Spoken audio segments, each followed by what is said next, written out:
Please do not introduce her as military.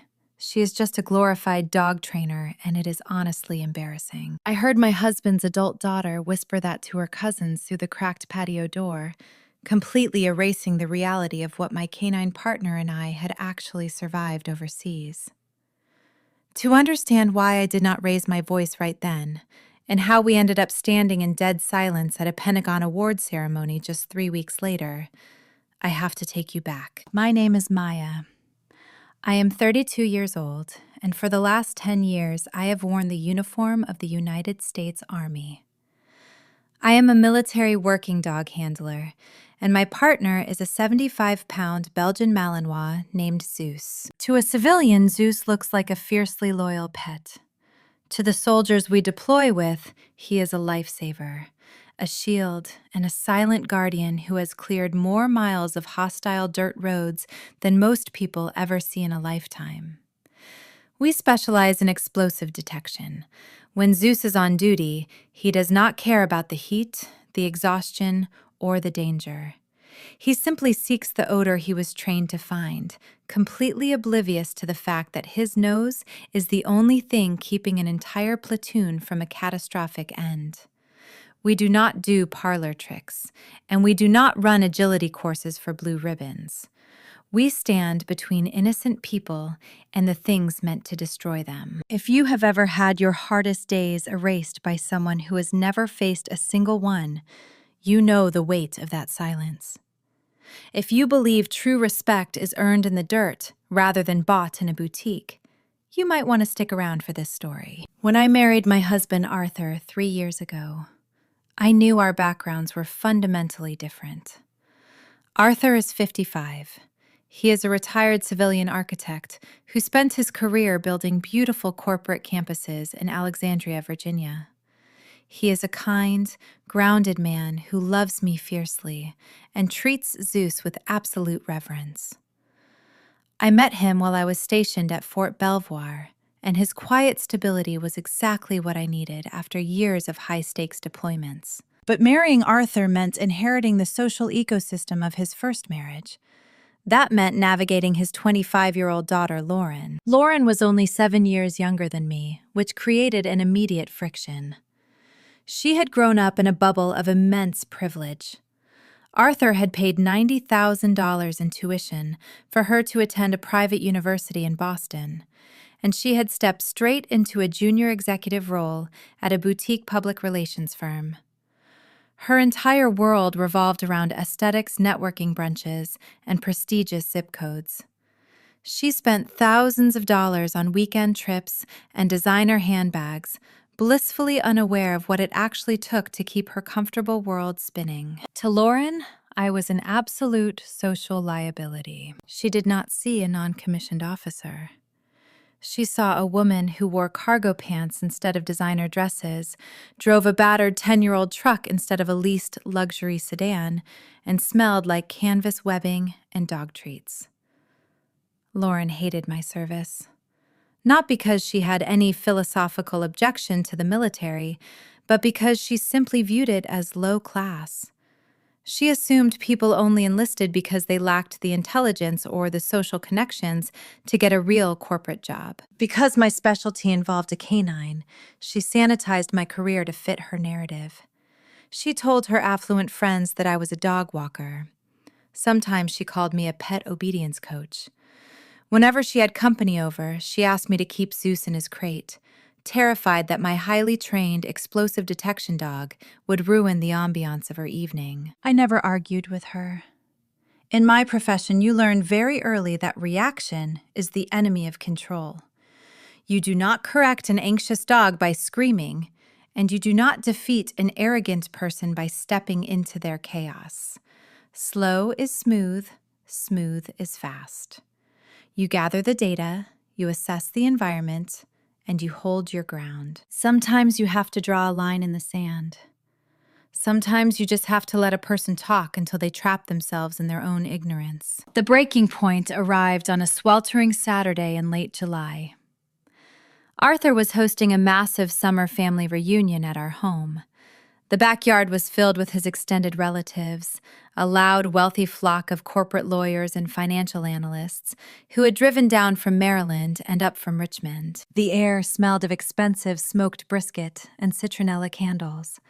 The temperature was pushing 95 degrees, so I had spent most of the morning keeping Zeus cool inside the house, running him through light obedience drills in the air-conditioned living room. Around 2 in the afternoon, I walked into the kitchen to refill a heavy glass pitcher with iced tea. Zeus was resting on a cooling mat near the island, his alert brown eyes tracking my every movement. The sliding glass patio door was cracked open about 3 inches to let out the heat from the oven. Lauren was standing on the cedar deck, just inches from the glass. She was holding a plastic cup of sparkling water, surrounded by 3 of her younger cousins who had just arrived from Arlington. I was dropping lemon slices into the tea when I heard one of the cousins ask about me. He mentioned that he had seen a pair of desert combat boots drying by the front porch and asked if I was getting ready to deploy again. Lauren sighed. It was a heavy theatrical sigh meant to convey utter exhaustion. That was when she delivered the line that anchored my boots to the kitchen floor. "Please do not introduce her as military," she whispered, her voice dripping with second-hand embarrassment. "She is just a glorified dog trainer, and it is honestly embarrassing. Dad tries to make it sound noble, but she basically just walks a dog around an obstacle course for a living. It is completely working class." I stood perfectly still at the kitchen counter. The cold condensation from the pitcher dripped onto my hand, pooling on the granite. Zeus let out a very low, nearly silent whine in the back of his throat. He could not understand the English language, but he could detect my rising heart rate. He felt the shift in my posture and was asking for a command. I felt the familiar, heavy spike of adrenaline hit my chest. My first instinct was to push the sliding door open. I wanted to ask Lauren what she thought 75 pounds of raw kinetic danger actually smelled like. I wanted to tell her about the checkpoint outside of a dusty, unnamed village. I wanted to describe the exact sound a radio makes when an entire convoy is holding its breath, waiting for a dog to sit down next to a rusted sedan and signal that a rigged explosive is buried in the trunk. Zeus and I had prevented a catastrophic mass casualty event on that deployment. We had stood between an invisible threat and an unsuspecting checkpoint, saving over 40 people in a single blistering afternoon. The silence that followed that day was a silence Lauren could never even begin to comprehend. But I looked at the glass door and I looked at Lauren laughing with her cousins and I let the anger go. Facts over feelings. If I walked out there and demanded respect, I would just be the loud, aggressive stepmother ruining a family party. I would prove her right. I would give her the exact reaction she wanted. So I simply placed the pitcher in the refrigerator, wiped my hands on a dish towel, and walked away. I did not mention the insult to Arthur. I did not glare at Lauren when I finally went outside to serve the food. I let her feel comfortable. I let her feel superior. Because overconfident people always make mistakes. When you allow an arrogant person to believe they are the smartest one in the room, they eventually stop paying attention to their surroundings. They get careless. The afternoon stretched into the early evening. Lauren held court in the center of the yard, completely convinced that she controlled the narrative of my life. She was having a perfect day. Then, everything changed. Arthur stepped out onto the back porch. He was holding a thick, cream-colored envelope. I recognized the heavy cardstock and the gold-embossed seal of the Department of Defense immediately. I had known it was coming, but I had no idea it would arrive by courier on a Saturday, right in the middle of a family gathering. Arthur's face was flushed with absolute pride. He walked straight past the wealthy cousins, past the real estate lawyers, and past Lauren. He stopped in the center of the patio and tapped a silver spoon against his water glass. The sharp, ringing sound instantly cut through the polite chatter. The backyard fell entirely silent. Everyone turned to look at my husband. "I have an announcement," Arthur said, his voice carrying clearly over the quiet yard. He held the thick envelope up in the air. Maya just received her formal summons.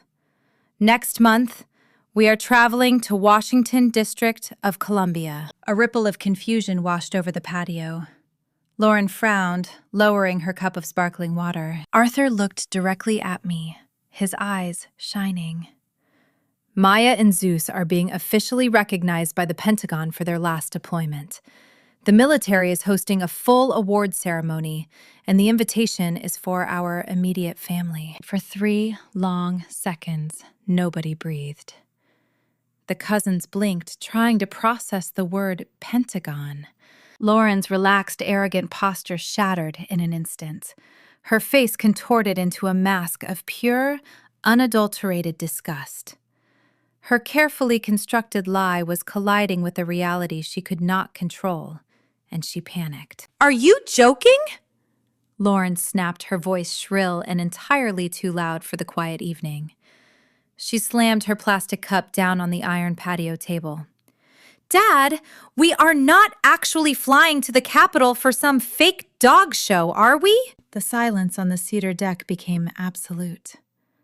The only sound was the low hum of the pool pump 3 houses down. Arthur slowly lowered his arm. The radiant pride on his face vanished, replaced by a sharp, sudden shock, and then a cold, unfamiliar anger. He stared at his daughter, completely derailed by her outburst. The cousins shifted uncomfortably in their expensive patio chairs. The financial analysts and corporate lawyers suddenly found the ice cubes in their drinks fascinating. "A fake dog show," Arthur repeated, his voice dropping an octave. The warmth was entirely gone from his tone. "Lauren, did you not hear a single word I just said? This is an official summons from the Department of Defense. It is a military commendation." Lauren crossed her arms, her knuckles turning white against her silk sundress. She realized she had misjudged the room, but her pride wouldn't let her retreat. Instead, she doubled down. "I heard you, Dad," she said, her tone dripping with defensive annoyance. "But I have a massive client launch at the firm next month. My schedule is packed. I can't just drop everything and fly to the Capitol to watch Maya get a piece of paper for walking her dog around an obstacle course. It is a complete waste of a weekend." I watched this young woman who complained when the barista put the wrong milk in her $6 coffee try to minimize a reality she couldn't even begin to fathom. While she stressed about a public relations campaign, my mind drifted back to a dusty road 7,000 miles away.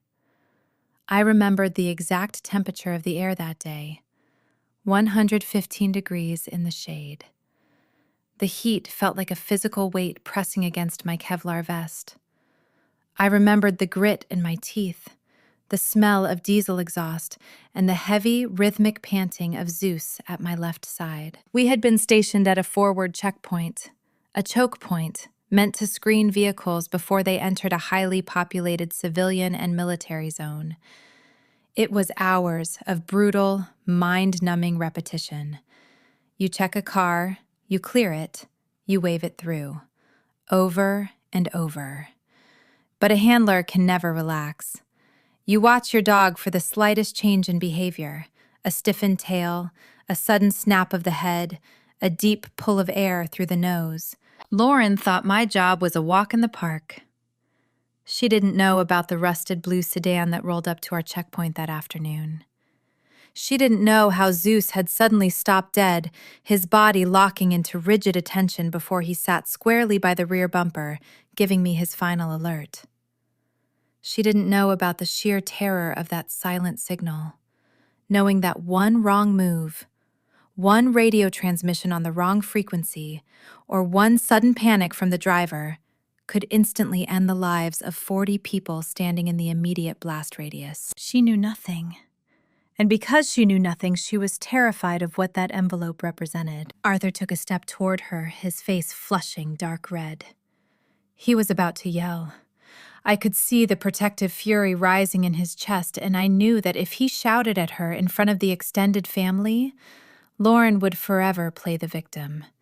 She would spin the story to make Arthur the villain and me the wedge that tore them apart. A handler knows when to tighten the leash and when to let the line run slack. "Arthur," I said, my voice completely level. He stopped and turned to look at me.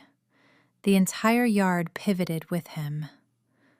I walked slowly across the cedar deck, my boots making a quiet, steady rhythm against the wood. I reached out and gently took the thick, cream-colored envelope from his hands. I turned to Lauren. She flinched slightly as I approached, bracing herself for an argument. She expected me to yell. She expected me to list my credentials, to demand respect, to throw a temper tantrum that would validate her belief that I was nothing more than working-class trash. I gave her nothing but calm, unwavering eye contact. I held the envelope out. The heavy parchment caught the late afternoon sun, highlighting the intricate gold foil of the military seal. "You don't have to guess what this is, Lauren," I said quietly, keeping my voice low enough that the cousins had to strain to hear it. "You don't have to rely on secondhand information, and you don't have to pretend to know what my partner and I do for a living." She stared at the envelope, unwilling to raise her hand. "Take it," I instructed. It wasn't a request. It was the firm, flat tone of a non-commissioned officer giving a direct order. Lauren blinked, her arrogant mask slipping. Slowly, she reached out and took the envelope. Her fingers brushed the heavy gold seal. The physical weight of the paper seemed to shock her. In her carefully curated world, heavy gold foil was reserved for exclusive charity galas and country club weddings. Seeing it attached to my name broke her reality. The seal was raised. The cardstock was thick and textured. It held the undeniable, unmistakable gravity of the federal government. "I would like you to be there," I told her, my voice perfectly steady. "I want you to fly to the Capitol with your father. I want you to sit in the room. Come see what a dog trainer actually does. Unless, of course, you are afraid you might be wrong." Silence. Absolute, suffocating silence. Lauren stared at me, her mouth slightly open, completely disarmed by the quiet confrontation. She could fight screaming, but she had absolutely no defense against stoic composure. She looked down at the gold seal, then back up at her father, who was watching her with a stern, unforgiving expression. Without saying another word, I turned around and walked back inside the house to check on Zeus. The hook was set. I knew she would try everything in her power to wriggle off the line, and she did. Over the next 3 weeks, Lauren launched a relentless campaign of passive-aggressive excuses to avoid the trip. First, it was her budget. She called Arthur on a Tuesday to say she couldn't possibly afford the flight or the hotel room in Arlington. Arthur calmly informed her that he had already purchased her ticket and booked a suite for her at a hotel near the venue. A week later, she claims her manager at the public relations firm was demanding she work through the weekend to handle a client crisis. Arthur called her bluff. He reminded her that she had accrued 3 weeks of paid vacation and suggested he could call her manager himself to clear up any confusion. Lauren quickly dropped the excuse. She was trapped, and the walls were shrinking around her. The reality of the ceremony was approaching like a freight train, and she had run out of tracks. The morning of the flight finally arrived. It was early September, and the air was crisp. My alarm went off at exactly 4 o'clock. I moved through my morning routine with mechanical precision. I pressed my Army service uniform, ensuring every ribbon and brass button was perfectly aligned. I brushed Zeus down, securing his official service vest over his chest. By 5 o'clock, Arthur and I were standing in the foyer, our luggage neatly stacked by the front door. Lauren was supposed to meet us at the house so we could share a taxi to the airport. 10 minutes passed. Then 15. Finally, at 5:15, her leased luxury sedan pulled into our driveway. The driver's side door opened, and Lauren stepped out. She looked miserable. She was dragging a small overnight bag, her hair tied in a messy knot, clutching a travel mug of coffee like a life preserver. She walked up the front steps, stopped in the doorway, and let out a dramatic, ragged sigh. "Dad," she croaked, pressing a hand to her forehead. "I have a terrible migraine. I barely slept. I really think I should just stay behind. It is just going to be a boring banquet in a rented hall anyway. You two go ahead without me." She was giving it one last, desperate push. She wanted to stay in her comfortable bubble of ignorance. Arthur didn't say a word. He didn't ask how she was feeling. He didn't offer her an aspirin. He simply picked up his suitcase, walked past her, and pointed down the driveway toward the yellow taxi that had just pulled up to the curb. "Get in the car, Lauren," Arthur said flatly. Lauren looked at her father. Then she looked at me. I was standing perfectly straight in my dark blue uniform, the service ribbons gleaming under the porch light, with a 75-pound military working dog sitting dutifully at my left side. She swallowed hard, suddenly realizing that her fictional narrative was completely dead. She couldn't talk her way out of this one. She picked up her bag, turned around, and walked slowly toward the waiting taxi, stepping directly into a world she was utterly unprepared to face. The flight to Washington District of Columbia took exactly 2 hours. To Lauren, those 2 hours were an absolute tragedy, and she made sure we felt the weight of her suffering. She sat one row ahead of Arthur and me, barricaded behind a pair of oversized, expensive headphones. She spent the entire flight aggressively tapping on her smartphone, likely complaining to her social circle about the massive inconvenience of humoring her working-class stepmother for a weekend. Every time she shifted in her narrow airplane seat, she let out a loud, theatrical sigh. She wore a bright floral sundress and a pair of open-toed designer heels, completely dressed for an upscale corporate brunch rather than a military installation. Zeus rested his heavy chin across my combat boots, perfectly still, feeling the steady vibration of the aircraft floorboards. He was secured at my feet in the cabin, an exception made only for fully certified military working dogs on official orders. He did not care about the altitude or our destination. He only cared that we were working together. As the plane began its final descent, Lauren finally put her phone away and turned around in her seat. "So where exactly is this banquet?" she asked, her tone flat and utterly devoid of genuine interest. "Is it at a cheap hotel near the airport, or did they rent out a community center in the suburbs? I just need to know how fast I can get a car back to my hotel room after they hand out the little certificates. I have a dinner reservation in Georgetown at 7:30. She still firmly believed her own false narrative. In her mind, my service was a low-level blue-collar hobby. Therefore, she expected folding metal chairs, lukewarm coffee served in foam cups, and a cheap paper certificate handed out by a middle manager. An arrogant person expects the world to shrink to their specific size. But when the world refuses to shrink, the resulting panic is immediate. Before I tell you what happened when we finally crossed that threshold, let me ask you a question. Have you ever had someone look down on your profession simply because they did not understand the heavy weight of what you actually do? Tell me how you handled their ignorance in the comments below. Because standing your ground against that kind of blatant disrespect takes a very specific type of quiet patience. If you value letting the truth speak for itself instead of raising your voice, consider subscribing.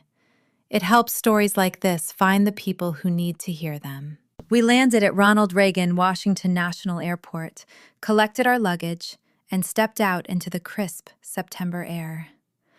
Arthur hailed a yellow taxi, and we drove straight into Arlington, Virginia. Lauren was looking out the passenger window, idly tapping her manicured nails against her leather handbag. She was preparing herself for a boring afternoon in a dusty convention center. But as the taxi rounded a curve on the parkway, the massive, imposing concrete walls of the Pentagon rose into view. It is an architectural fortress. It is a sprawling geometric giant that commands absolute authority from the very moment you see it. It does not look like a corporate office. It looks like the nerve center of global defense, surrounded by endless parking lots, high security fences, and constant, heavily armed patrols. The taxi bypassed the civilian lots and pulled onto a restricted access road. We approached a heavy steel security barricade manned by military police in full tactical gear. Lauren stopped tapping her nails. She sat up straight, her eyes darting from the heavily armed guards to the massive concrete barriers. "Wait," she said, her voice suddenly sounding very small in the quiet backseat of the car. "Why are we stopping here? We are not actually going inside, are we? I thought the invitation just had the seal on it to look official." Arthur did not answer her. He handed his driver license and our formal, gold-stamped invitation to the guard through the open window. The officer examined the documents carefully, checked an official digital manifest, and then leaned down to look into the back seat. When his eyes locked onto me in my dark blue Army service uniform, his posture shifted instantly. He stood sharply at attention and offered a crisp, perfect salute. "Welcome to the building, Sergeant," the guard said, his voice ringing with absolute respect. "Proceed to the VIP drop-off at the river entrance." The heavy steel barricade lowered. The taxi rolled forward. Lauren sat back against the leather seat, as if she had been physically shoved. She stared out the window, her mouth slightly open in silent shock. The reality of the environment was crashing down on her like a physical weight. There were no rented banquet halls here. There were no cheap plastic folding tables. We stepped out of the vehicle at the river entrance, and the atmosphere was highly charged. The wide concrete plaza was a sea of crisp uniforms. High-ranking officers were moving with quiet, focused purpose. Briefcases, secure folders, and whispered conversations filled the air. We were immediately greeted by an Army captain acting as our protocol escort. He was a sharp, serious man, wearing a pristine uniform with silver captain bars. He walked directly past Lauren, stopped squarely in front of me, and rendered a salute. "Sergeant," the captain said, addressing me first, "it is an honor. We need to get you through the final security suite before we move to the Hall of Heroes." The Hall of Heroes. I heard Lauren gasp quietly behind me. She worked in public relations. She knew the power of names, of branding, of prestige. She instantly realized that the Hall of Heroes was not a joke, and it certainly was not a dog show. We spent the next 20 minutes navigating a labyrinth of security checkpoints. Our bags were scanned, our identification was cross-referenced, and Zeus was cleared by a fellow handler. As we walked deeper into the Pentagon, the sheer gravity of the building seemed to press the air completely out of Lauren's lungs. The wide, highly polished terrazzo corridors were lined with historical displays, battle flags, and the names of those who had altered the course of human history. Men and women in uniform passed us, moving with sharp precision. Every time a passing soldier noticed Zeus walking perfectly at my heel, the rhythmic click of his claws echoing softly, they stepped slightly aside, offering quiet nods of deep respect. Lauren was physically shrinking. Her expensive floral dress and brightly colored bag meant absolutely nothing in this building. She was completely irrelevant here. She was a tourist in a fortress, and she was finally beginning to understand that I was not. The captain led us to a set of heavy, double oak doors flanked by 2 military police sentries.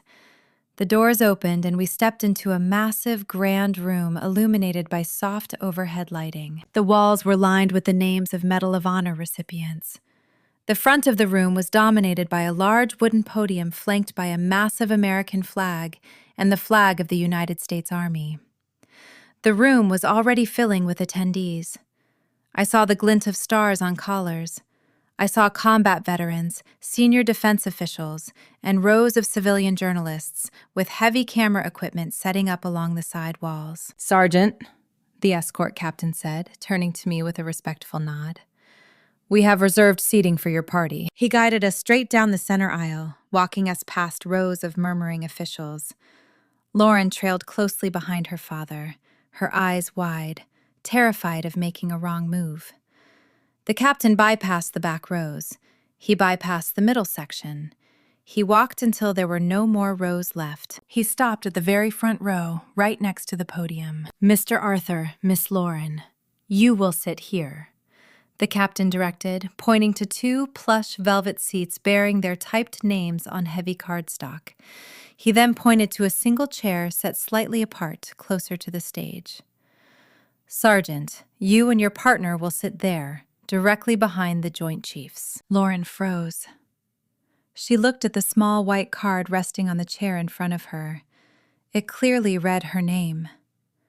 She looked at the row of chairs directly in front of my designated seat, noticing the 4 silver stars resting on the shoulders of the men already taking their places. "Dad," she whispered, frantically tugging on Arthur's sleeve. "Dad, are you sure we are in the right place? Why are there so many generals here? Why are there cameras?" Arthur looked at his daughter, his expression a mix of pity and stern satisfaction. He did not answer her. He simply sat down and smoothed the lapels of his dark suit. I walked over to my designated chair. Zeus sat squarely beside my left leg, his ears perked, a perfect model of canine discipline. I sat down and folded my hands in my lap, feeling the heavy, expectant silence settling over the massive room. The house lights dimmed slightly.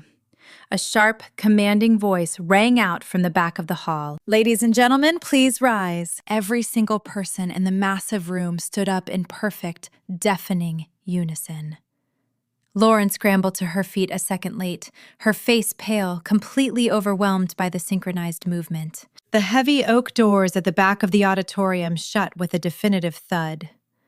The room fell dead silent, and Lauren finally realized she had made a catastrophic miscalculation. A man in a perfectly tailored dark civilian suit walked from the side of the stage and stopped behind the heavy wooden podium. He was a Deputy Secretary of Defense, a man whose face frequently appeared on the evening news, briefing the nation on global security matters. He was not a man who handed out paper certificates for dog obedience school. I sat perfectly still, staring straight ahead. Zeus rested his heavy chin across my combat boots, dropping into a calm, relaxed hold without needing a single command. I did not look over my shoulder, but I could hear Lauren shifting nervously in her velvet chair directly behind me. The overwhelming, expectant silence of the massive hall was suffocating her. "Please be seated," the Deputy Secretary said. His voice was deep, commanding, and echoed off the high walls with absolute authority. The synchronized rustle of hundreds of people sitting down broke the tension for exactly 1 second before the heavy silence clamped back down over the room. The Deputy Secretary opened a thick leather binder on the podium and smoothed the top page. The row of civilian journalists along the right wall immediately raised their cameras, their lenses focusing tightly on the stage. "We are gathered here today to officially recognize an act of extraordinary operational discipline," the Deputy Secretary began, his voice ringing out. "In modern warfare, our greatest victories are often the tragedies that never occur. Today, we enter into the permanent congressional record the actions of a detection team that stood between an unsuspecting civilian population and absolute catastrophe." He paused, looking directly out over the audience. "Many people assume that our security relies entirely on digital surveillance and heavy armor," he continued, his tone turning sharp and deliberate. "But true defense often comes down to instinct, grueling training, and the unbreakable bond between a soldier and her canine partner." I heard a very faint, ragged intake of breath from the chair behind me. The Deputy Secretary was systematically dismantling Lauren's comfortable, arrogant fantasy. He was not talking about a pet show. He was describing a combat zone. "On the 16th of April, the Deputy Secretary read, his eyes locking onto the official report, "Sergeant Maya and military working dog Zeus were deployed to a forward checkpoint outside a highly populated Allied sector. The ambient temperature was 115 degrees. This specific checkpoint was heavily congested, acting as the primary screening hub for both civilian traffic and military convoys. Hundreds of people relied on this choke point for their daily survival. He flipped a thick page in the binder. The camera shutters began to click a rapid metallic rhythm, cutting through the quiet room. At exactly 1400 hours, a blue civilian vehicle approached the primary screening lane. The official read, his voice taking on the clinical, heavy cadence of a combat debrief. The vehicle presented no visible anomalies. The driver appeared compliant. However, during the initial perimeter sweep, military working dog Zeus initiated an immediate hard alert on the rear chassis of the vehicle. He provided a rigid, positive sit response, signaling the undeniable presence of volatile chemical compounds. The silence in the room deepened. Nobody coughed. Nobody moved. At that exact moment, there were over 40 individuals within the immediate lethal blast radius, the deputy secretary stated, letting the horrifying number hang in the cold, conditioned air. A miscalculation by the driver, a sudden panic from the handler, or a failure to maintain absolute control of the canine would have triggered a catastrophic detonation. I remembered the blinding heat reflecting off the rusted hood of that car. I remembered the smell of diesel exhaust and hot sand. I remembered the sickening fear that if Zeus broke his discipline by even an inch, the driver might panic and trigger the device. I remembered exactly what it felt like to stand less than 10 feet from a rigged explosive holding the lives of 40 innocent people entirely in my hands. Sergeant Maya instantly recognized the extreme threat, the official continued, leaning slightly closer to the microphone. Instead of escalating the situation, she maintained absolute operational silence. Keeping complete physical and vocal control of her partner, she calmly signaled a tactical lockdown. She directed her fellow soldiers to initiate an immediate, silent evacuation of the blast radius, while she held her ground mere feet from the target vehicle, to ensure the driver remained completely unaware that the payload had been discovered. I could hear Arthur breathing heavily behind me.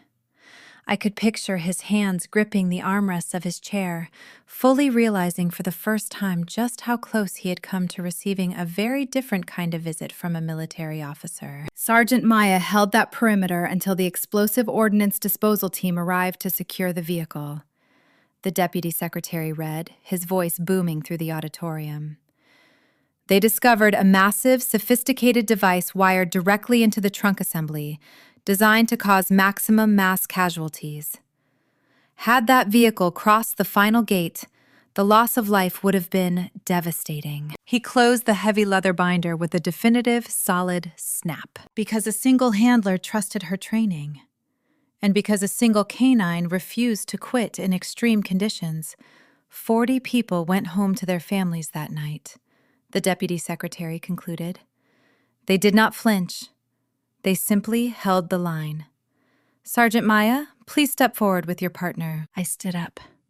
Zeus rose instantly, his shoulder brushing my knee.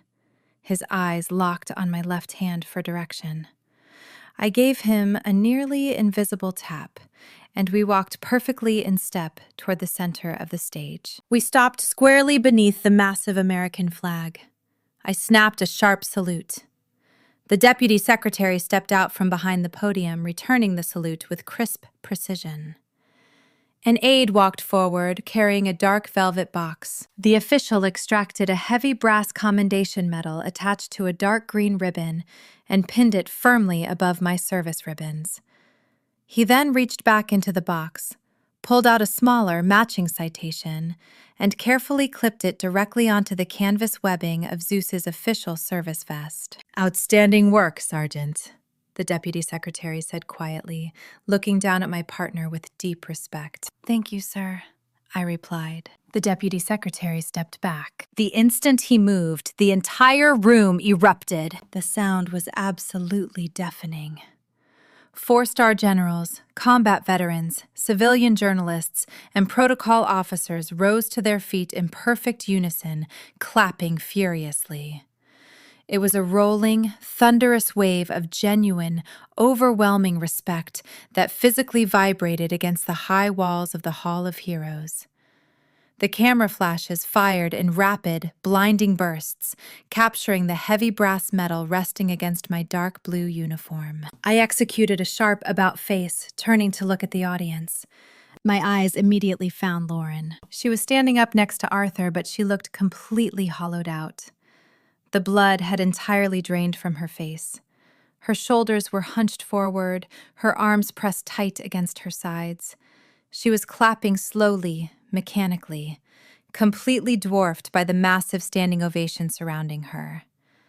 Arthur was openly weeping, wiping tears from his face as he clapped fiercely, proud of what he had just heard. Lauren was staring directly at the heavy metal on my chest.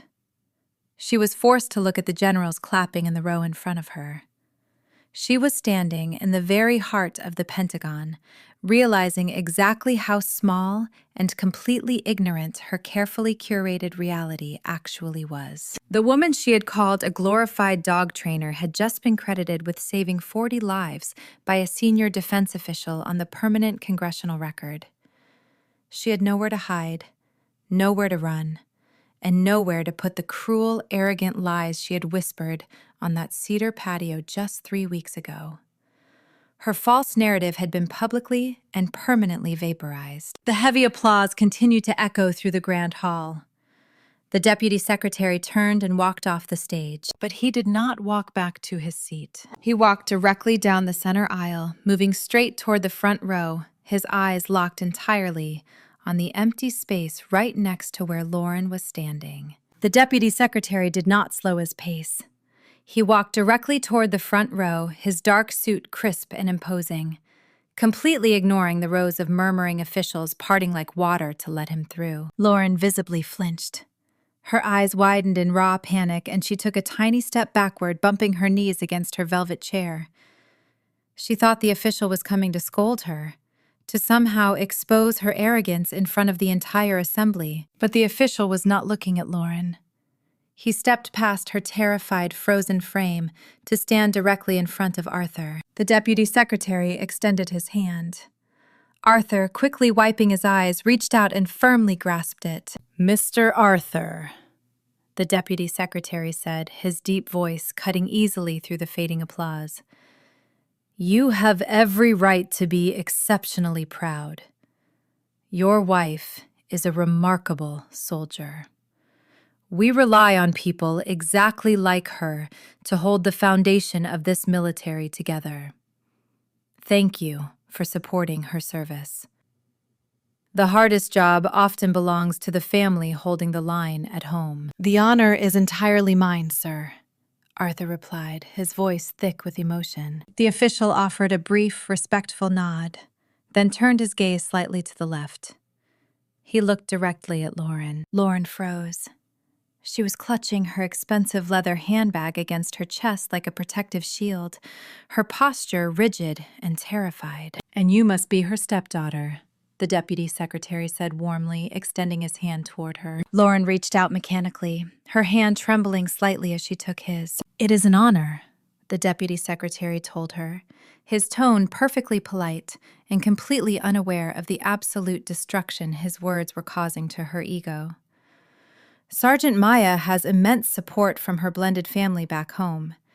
It takes a strong foundation to endure the kind of deployments she handles. We appreciate you making the trip to celebrate her." It was an absolute, unintentional, and devastating strike. Lauren's face flushed a deep, agonizing red. She could not meet the man's eyes. She had actively mocked my service. She had hidden me from her affluent friends and called me a working-class embarrassment. Now, a senior government official was publicly giving her credit for being my loyal, unwavering support system. The sheer weight of the guilt was completely crushing her. "Thank you, sir," Lauren choked out. Her voice was incredibly small, a cracked, pathetic whisper. "She does very important work," she finally admitted it. It took standing in the Hall of Heroes, surrounded by 4-star generals and flashing cameras to force the words out of her mouth. But she finally said it. The deputy secretary gave her a firm smile, released her hand, and turned to walk back up the center aisle to join his protocol aides. The ceremony formally concluded 10 minutes later. The heavy oak doors swung open, and the crowd began to filter out into a sprawling reception hall.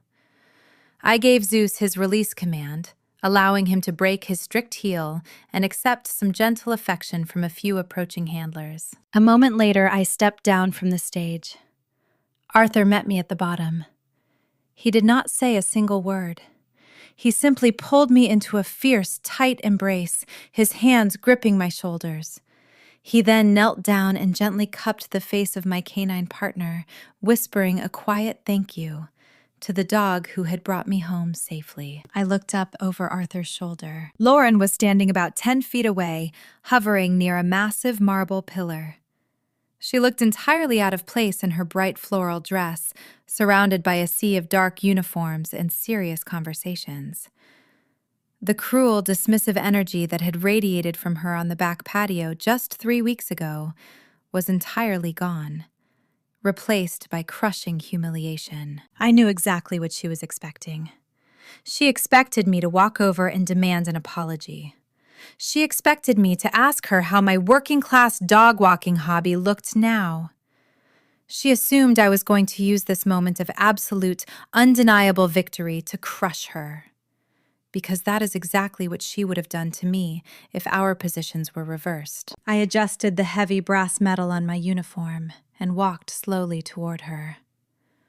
As I approached, she visibly shrank back against the cold marble pillar. "Lauren," I said evenly. She looked up at me, her eyes red and glassy. "Maya, I did not know." "I know you did not," I replied calmly. "I am so sorry," she whispered, her voice finally breaking.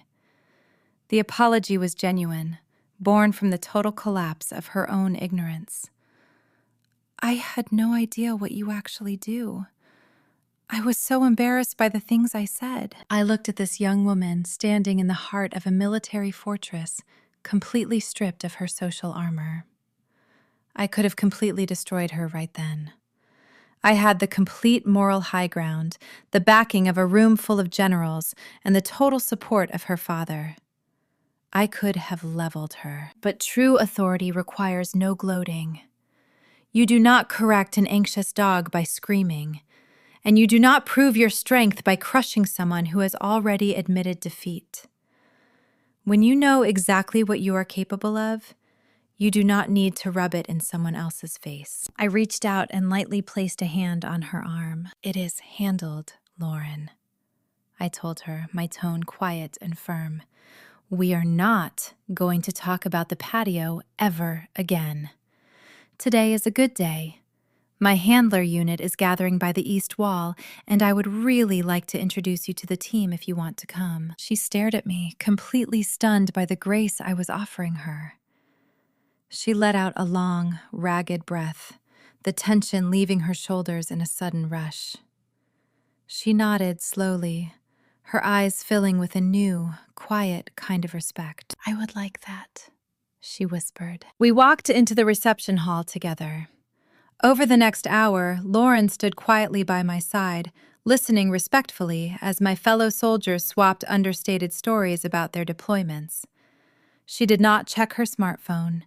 She did not mention her dinner reservation in Georgetown. And she never again referred to me as a glorified dog trainer. That was the last time Lauren ever made a dismissive comment about my career.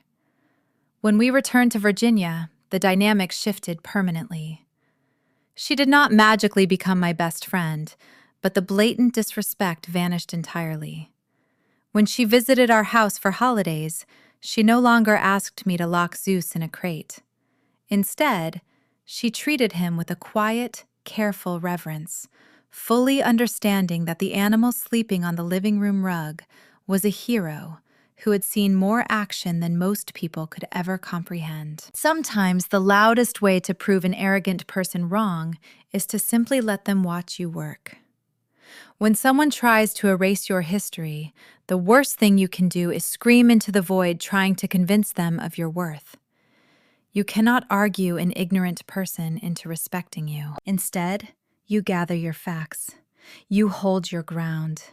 You let their own overconfidence trap them in a comfortable lie, and you wait for the truth to inevitably arrive. And when that reality finally crashes down, you do not need to say a single word. You simply step aside, let the official record speak for itself, and move forward with your quiet dignity completely intact. Have you ever watched someone's arrogant assumptions completely unravel in real time without you having to lift a single finger? How did it feel to finally see them face reality? Let me know your story in the comments below. If you appreciate a story about quiet discipline and the kind of vindication that speaks entirely for itself, please consider subscribing to the channel. Thank you so much for listening. Up next, you will hear a story about a retired Veterans Affairs social worker who used a single forgotten medical file to stop an illegal eviction.